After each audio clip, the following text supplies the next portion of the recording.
Since childhood, you might have observed clouds in the blue sky, but you never have imagined that these clouds are also of different types and their formation, their potential also differs.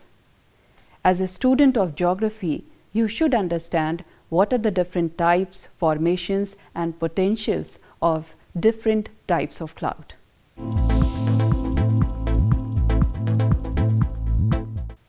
Today I am going to explain clouds, their types, formations, their potential and precipitation. How they are formed and how they are distributed.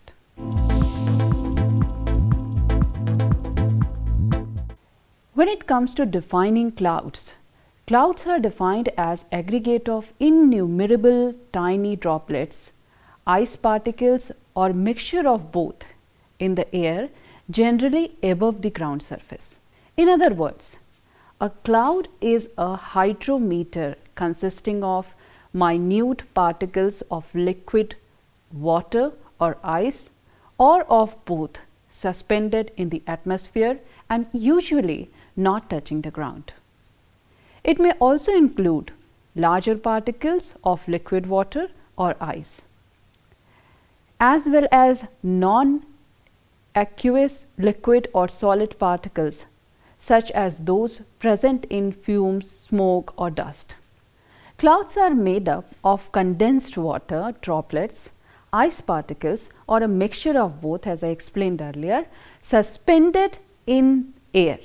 Liquid water turns to ice at 0 degrees centigrade, but when water is dispersed as tiny droplets in clouds, it can remain in liquid state at temperature far below freezing. In fact, clouds consist entirely of supercooled water droplets at temperature down to about 12 degrees centigrade. As clouds' temperature grow colder, ice crystals begin to appear. The coldest clouds with temperature below 40 degrees centigrade occurs at altitude of 6 to 12 kilometers and are made up of entirely ice particles. So clouds play a complicated role in temperature, both cooling and warming the earth and atmosphere. That is the reason we should understand their mechanism. They influence the heat budget of the earth and atmosphere as they reflect, absorb and diffuse some part of incoming solar radiation and absorb some part of outgoing long wave terrestrial radiation and then radiate it back to the earth's surface.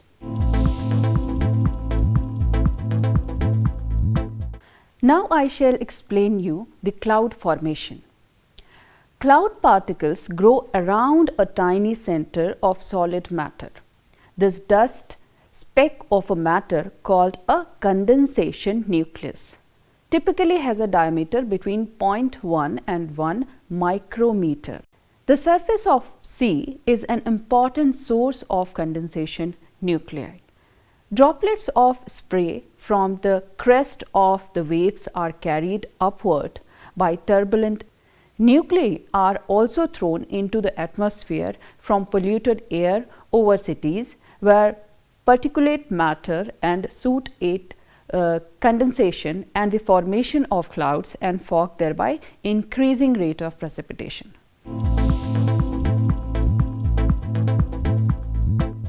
So let me explain you the classification of clouds. Clouds are caused mainly by adiabatic cooling of air below its dew point. So as per the classification, as I explained, there are high clouds, middle clouds and low clouds. Cirrus, cirrocumulus and cirrostratus, these are the clouds which are considered as the high clouds, whereas orthocumulus, orthostratus and nimbostratus, these are characterized into middle level clouds, and stratus, stratocumulus, cumulus and cumulonimbus, these are the clouds which are considered as the low level cloud. So the high clouds that ranges In that cirrus cloud that ranges 3 to 8 kilometers in polar region, 5 to 13 kilometer in temperate region and 6 to 18 kilometer in tropical region. Whereas the distribution of cirrocumulus clouds is 10,000 to 25,000 feet in polar region, 16,500 to 45,000 feet in temperate region and 20,000 to 60,000 feet in tropical region. So far as level clouds are concerned, altocumulus to nimbostratus, they range from 2 to 4 kilometer in polar region, 2 to 7 kilometer in temperate region and 2 to 8 kilometer in tropical region. The clouds which are very visible to us, that remains concentrated from the Earth's surface to 2 kilometer in the polar region, that are known as the stratus, stratocumulus, cumulus and cumulonimbus, and from the Earth's surface to 2 kilometer in both the temperate as well as tropical regions. Now I will explain separately about different clouds. The first one is cirrus clouds. The high altitude detached cloud having fibrous, hair-like or silky appearance areas are called as cirrus clouds. They are composed of tiny ice crystals and are transparent and white in color, but have brilliant colors at sunset and sunshine. These clouds are indicative of dry weather. You can refer this particular figure and imagine what am I talking about. The second one is known as cirrocumulus clouds.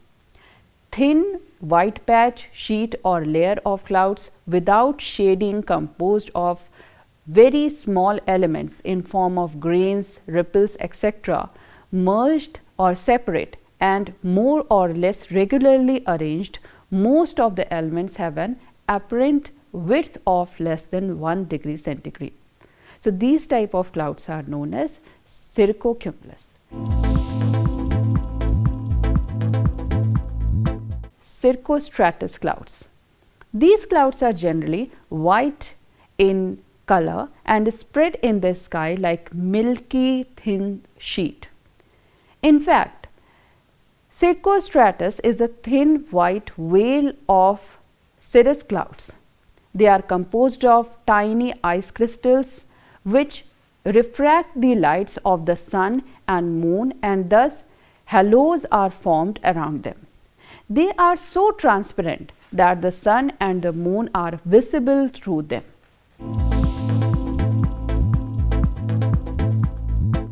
Altocumulus.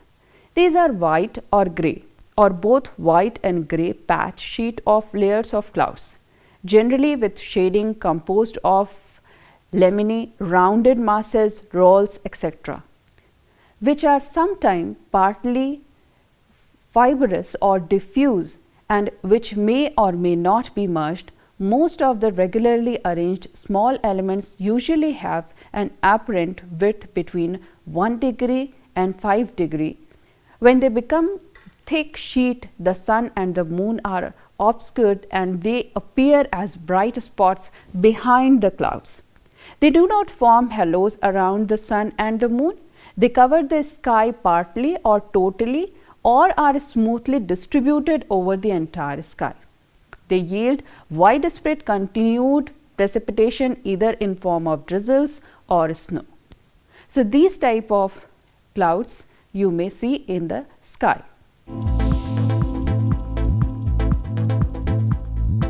Altostratus clouds. Grayish or bluish cloud sheet or layer of striated fibers of uniform appearance, totally or partly covering the sky and having parts thin enough to reveal the sun at least vaguely, as through ground glass. Altostratus does not show halo phenomena. Nimbostratus clouds. These are grey cloud layer, often dark, the appearance of which is rendered diffused by more or less continuously falling rain or snow, which in most cases reaches the ground. It is thick enough throughout to blot out the sun. Low ragged clouds frequently occur below the layer with which they may or may not merge. Nimbo is from Latin word nimbus, meaning thereby rainstorm. They are associated with rain, snow and sleet, but are not accompanied by lightning, thunder or hailstorm.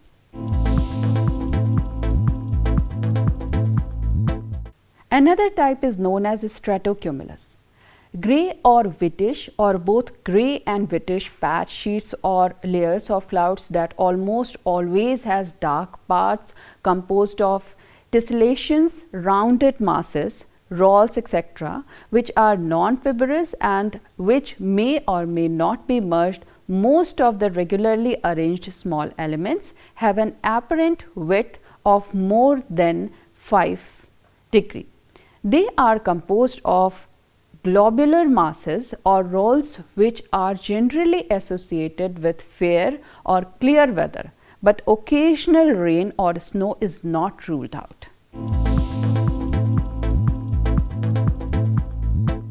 Now next one is known as stratus clouds. Generally, grey clouds layers with a fairly uniform base which may give drizzle, snow or snow grains. When the sun is visible through the clouds, its outline is clearly discernible. Stratus does not produce halo phenomena except possibly at very low temperature. Sometimes stratus appears in form of ragged patches.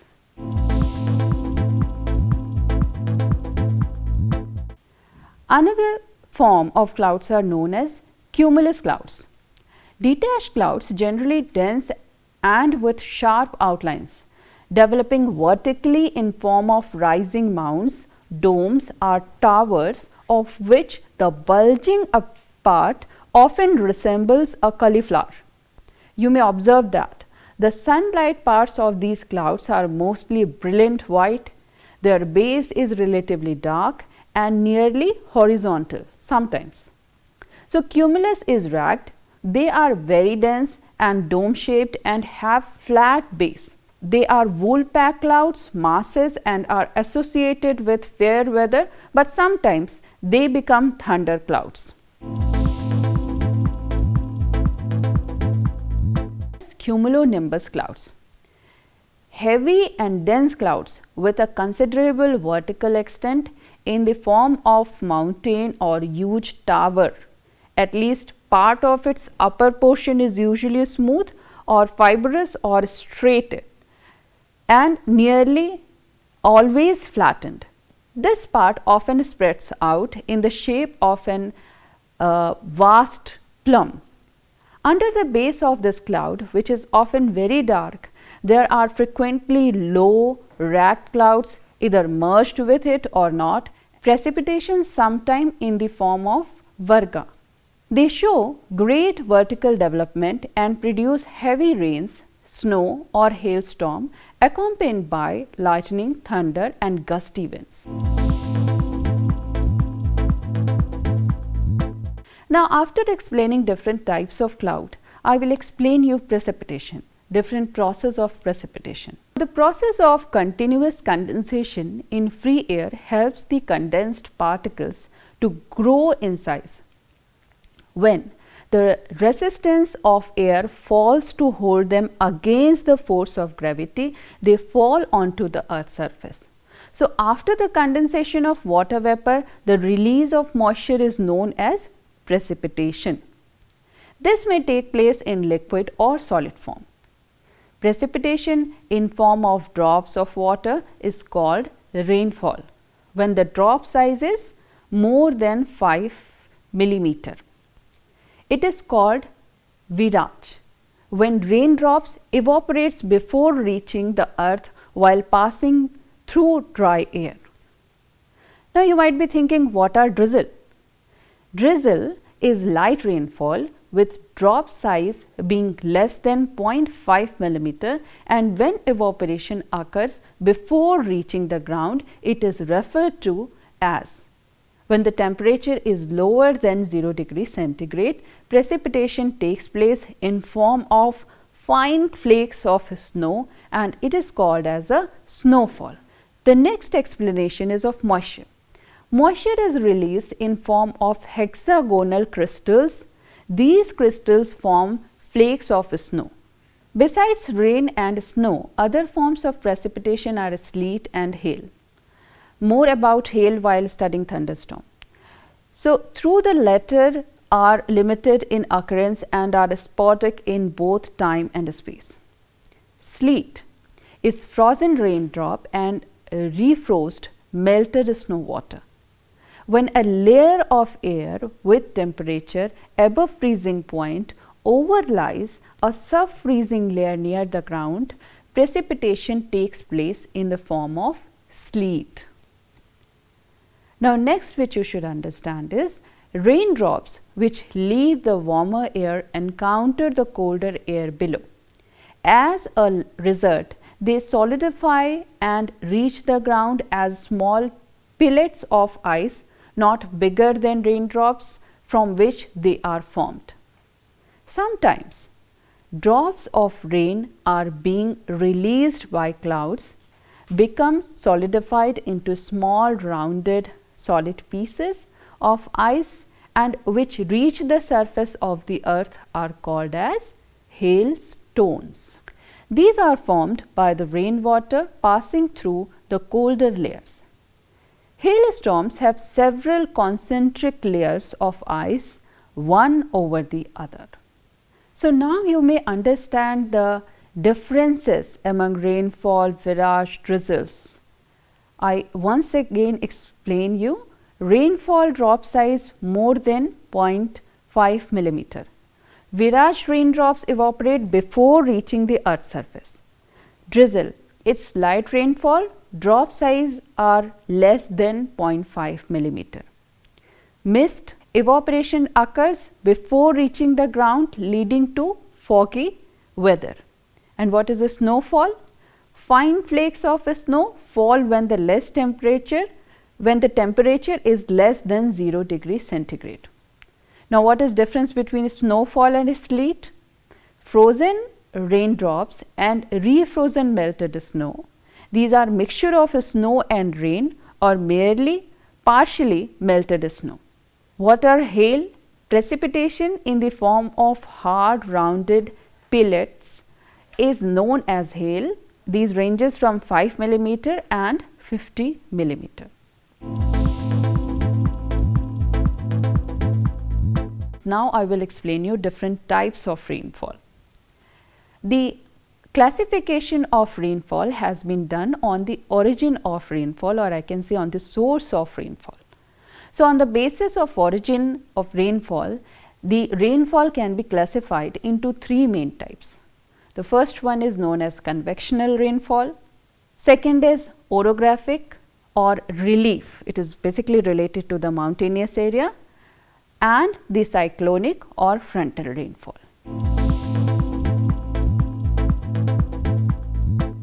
Convectional rainfall. Now, what are the convectional rainfall? The air on being heated becomes light and rises up in convection currents. As it rises up, it expands and loses heat, and consequently condensation takes place and cumulus clouds are formed. This process releases latent heat of condensation, which further heats the air and forces the air to go further up. Convectional precipitation, that's the reason, is heavy but of short duration, and these are highly localized and is associated with minimum amount of cloudiness.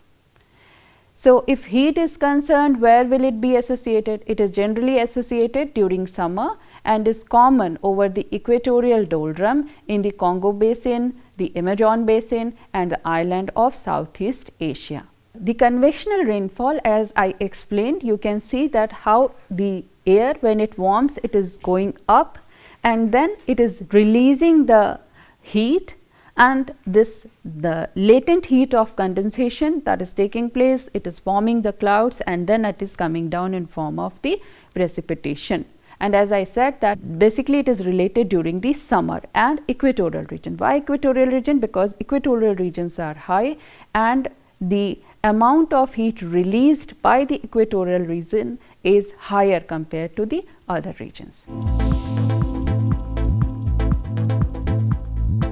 Now I will explain you orographic rainfall. As I mentioned earlier, that orographic rainfalls are generally associated with mountain. Why is it called orographic? When the saturated air mass comes across a mountain, it is forced to ascend and it rises.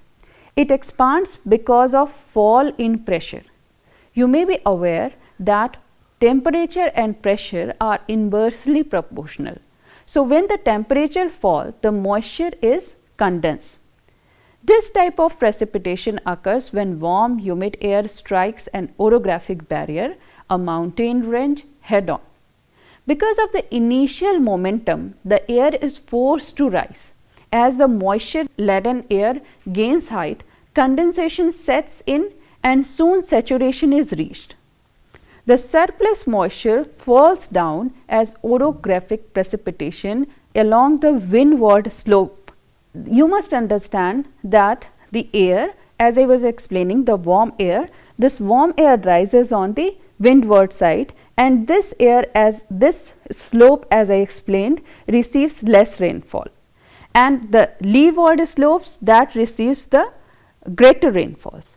So when the warm air that goes up, then their capacity to take moisture increases, and hence these leeward slope remain rainless and dry, and the area situated on the leeward side which gets less rainfall is known as the rain shadow area. Some arid and semi-arid regions are direct consequence of the rain shadow effect. For example, Patagonian desert in Argentina or eastern slope of Western Ghats in India. It is also known as the relief rain. For example, Mahabaleshwar, situated on the Western Ghats, receives more than 600 centimeter of rainfall, whereas Pune, lying in the rain shadow area, has only about 70 centimeter of rainfall. So that is the reason, that is how this process takes place, and that's the reason that when a mountain is there, then there is a difference in the precipitation. As I explained you, the windward side receives a greater rainfall, and leeward side, where the saturation, where the air gets saturated, that receives less rainfall. And on the leeward side, it is heated, that is adiabatically, and it is called as katabatic wind.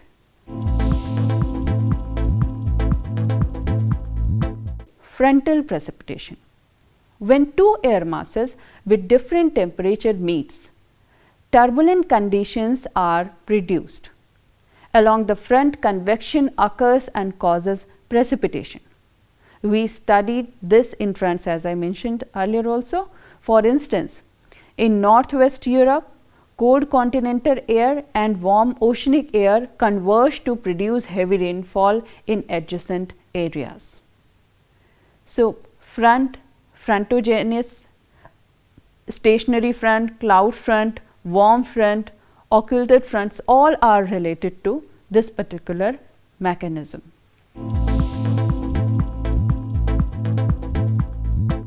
Now, the next one is cyclonic rainfall. Cyclonic rainfall is convectional rainfall on a large scale. We will see this in detail later. The precipitation in a tropical cyclone is of convectional type, while that in a temperate cyclone is because of frontal activity. You may see this figure and can know that what are the frontal cyclones. Monsoonal rainfall. This type of precipitation is characterized by seasonal reversal of wind which carry oceanic moisture, especially the southwest monsoon, with them and cause extensive rainfall in South and Southeast Asia. More while studying the Indian monsoon, we refer or we explain the monsoonal rainfall. World distribution of rainfall as per different regions. Different places on the Earth's surface receives different amounts of rainfall in a year, and that too in different seasons.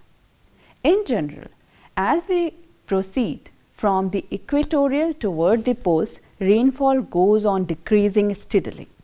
The coastal areas of the world receive greater amount of rainfall than the interior continents. The rainfall is more over the oceans than on the land masses of the world because of being greater source of water. Between the latitude 35° and 40° north and south of the equator, the rain is heavier on the eastern coast and goes on decreasing toward the west. But between 45° and 65° north and south of the equator, due to westerlies, the rainfall is first received on the western margin of the continents and it goes on decreasing towards the east. Where the mountains run parallel to the coast, the rain is greater on the coastal plain, on the windward side, and it decreases toward the leeward side, as I mentioned earlier. On the basis of the total amount of annual precipitation, major precipitation regimes of the world are identified as the equatorial belt, the windward slopes of the mountain along the western coast, in the cool temperate zones, and the coastal areas of the monsoon land receives heavy rainfall over 200 centimeter per annum. Interior continental areas receive moderate rainfall varying from 100 to 200 centimeter per annum. And the coastal areas of the continents receive moderate amount of rainfall. The central part of tropical land and the eastern and the interior part of the temperate lands receive rainfall in between 50 to 100 centimeter per annum. Whereas areas lying in the rain shadow zone of the interior of the continent and high latitudes receive very rainfall, as I explained you earlier also, less than 50 centimeter per annum. So, seasonal distribution of rainfall provides an important aspect to judge its effectiveness. In some regions, rainfall is distributed evenly throughout the year, such as in the equatorial belt and in the western part of the cool temperate regions. So, now after understanding different types of precipitation, after understanding different types of clouds, you can understand one thing very well, that the mechanism or the process of precipitation is very much related to the topography of a particular region. Topography of a particular region actually forms different types, as well as it also maintains or disturbs the mechanism of precipitation. So, precipitation is very important for the earth's surface, as the farmers grow crop because they receive the precipitation. In other words, I can say that we are able to have our food because of the water. If the concentration of precipitation increases, that also leads to a flood-like situation. You are very well aware of the advantage and disadvantage of certain phenomena, and that is the reason that it is very important to create a balance. Unless you understand different processes, unless you understand different types, you may not be able to create a balance.